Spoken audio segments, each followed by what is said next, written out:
Pada abad keempat hingga abad ke-7 Masehi, berdirilah sebuah kerajaan yang berkuasa di wilayah Jawa bagian barat yang merupakan salah satu kerajaan tertua di Nusantara. Kerajaan itu bernama Kerajaan Tarumanagara yang didirikan oleh Raja Dirajaguru Jaya Singawarman. Kerajaan Tarumanagara terletak di tepi Sungai Citarum yang letaknya berada di wilayah Bekasi, Jawa Barat.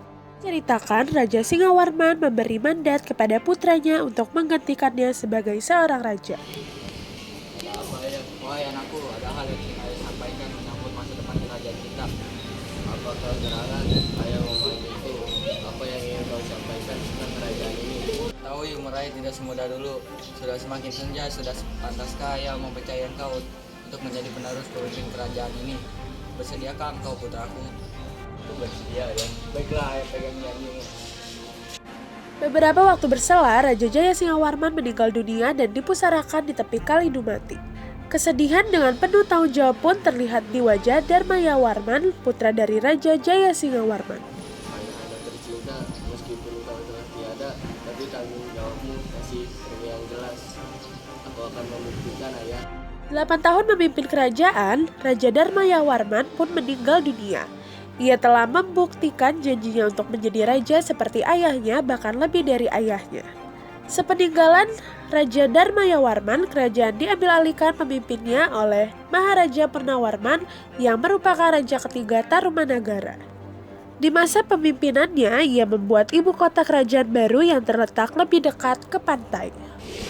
Wahai rakyatku, aku tahu kita semua masih berkabung. Kita baru saja kehilangan seorang raja. Namun bukan berarti kita terus bersedih. Mari kerjasama membangun kerajaan rakyatku. Aku ingin melakukan yang terbaik untuk kerajaanku dan rakyatku. Sebagai langkah pertama, bagaimana bila kita membangun ibu kota kerajaan ini? Sebelumnya, adakah usulan di mana letak strategis ibu kota tersebut? Setuju Pak Ginda, bagaimana kalau kerajaan kita pindah ke pesisir pantai agar kita tidak kekeringan? Itu ide yang bagus rakyatku. Wahai prajurit, siapkan yang perlu disiapkan. Siap Rajaku! Setelah diperlukan beberapa waktu untuk mencari, akhirnya ditemukan tempat yang cocok seperti apa yang diinginkan para rakyat.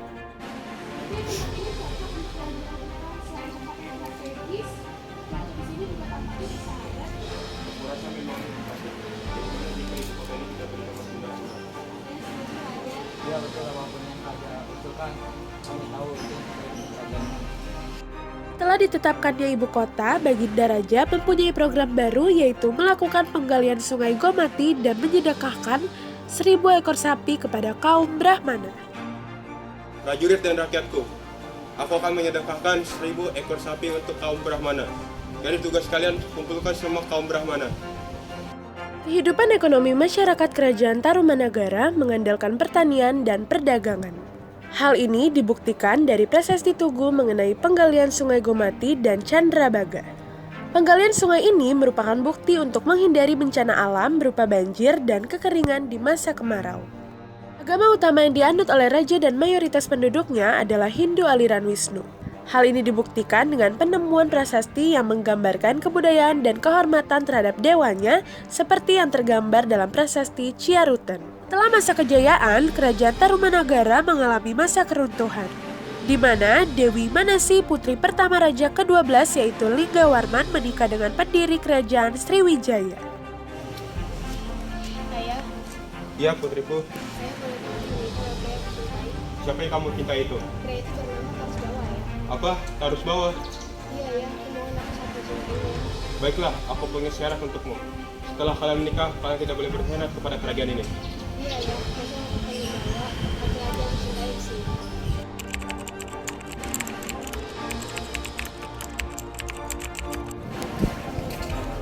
Ayah, ini pria yang mencintai.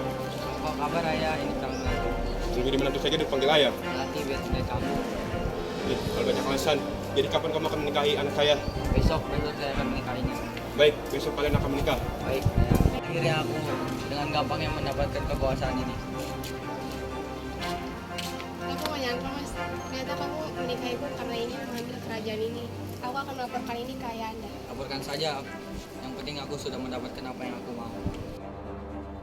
Pendiri kerajaan Sriwijaya menikahkan Putri Linggawarman hanya karena ingin merebut kerajaan Tarumanagara. Dan akhirnya kerajaan ini mengalami keruntuhan.